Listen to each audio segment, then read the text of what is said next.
Don't you dare exchange cash. You're a drug dealer. You better transmute that money into somewhere and figure it out. I heard you rang the bell.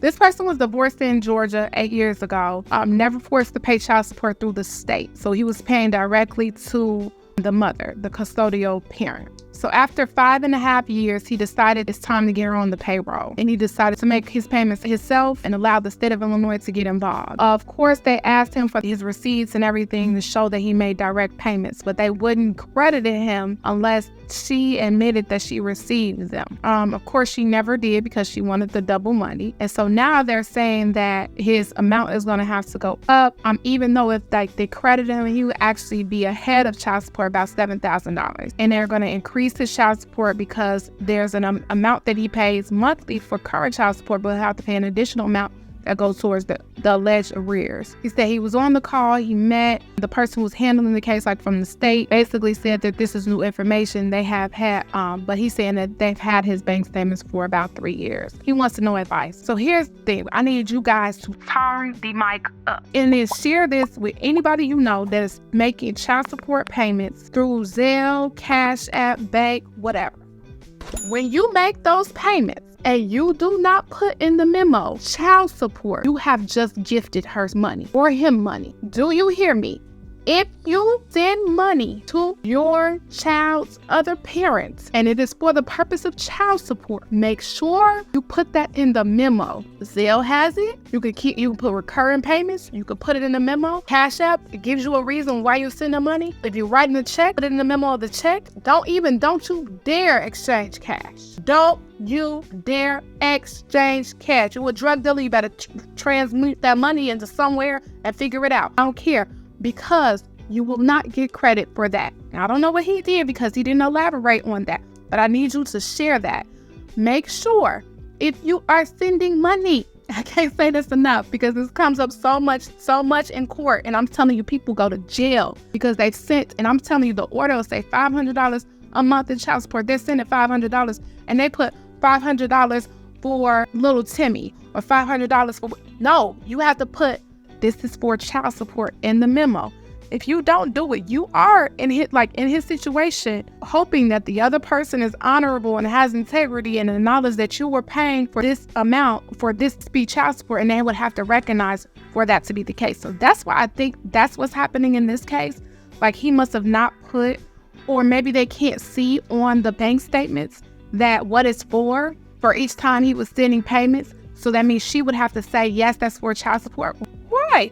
What, he's paying this. Why would it be for anything else? Well, we have extracurricular expenses. We have medical expenses. We have educational expenses. He could have been sending something for tuition and not for child support. So it should be getting credit for that and not for, his child support order. Or some people actually just send money for different things. Oh, they need some shoes, or they need this, or they need that. I get it. Ain't that child support? I'm doing this, I'm doing that. Do what's court ordered first, okay? The person that's decided to put you in court and decided to get a financial number for what your support should be on a monthly basis, make sure you handle that obligation before you want to do the extra. So when they call and say, oh, I need money for a haircut, or I need money for this, and you haven't paid child support, do your child support first, okay?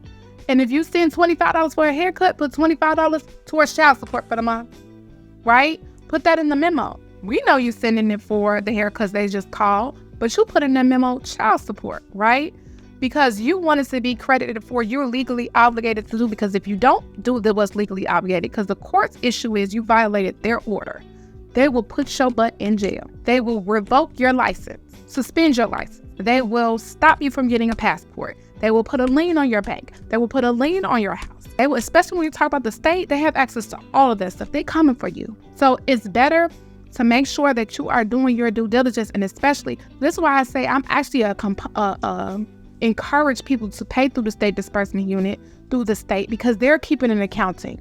And so all this work of you having to produce things, you don't have to do that, because they are keeping an accounting of every time you made a payment, all of that for both sides. For the person who maybe say, I don't have it, they can go online and see exactly what's owed. And for the person who's saying, no, I know I paid, they can go online and see all the records of all their payments being made, versus you going through your bank statements, going through your Zelle, because he's going to have to go through every Zelle payment he made or every payment he made and show in the memo what it's for, meaning go to your bank account and you can ask them for all ledgers, your ledgers and your check stubs, like all your transactions, so that you can actually see the specific transaction. Because your bank statement will show you send this person money, but they're going to show what it's for, right? So you would have to go to the actual transaction to show what it's for. Deal with people that's honorable. You wouldn't have to do with this, but obviously sis wants to get her coin or 2 or 3, right? She wants to get paid. But it's worth it in your case when you say if they honor that, you'll be $7,000 above versus now they have you on the arrears increasing. It's worth it to you to go through all of that and to get that done. So that's what you need to do. Go through your bank statements, go look at every transaction to pull up, and hopefully you did child support in the memo, right? And then they'll give you credit for it regardless, because it'll show that she accepted those funds. And you can even pull her bank account if she wants to lie and say, no, I never accepted that money, and see, right? Because Zelle would have to be bank to bank and see that actually it did deposit onto her account. And you have, now that you're in court, you have the right to request documents from her.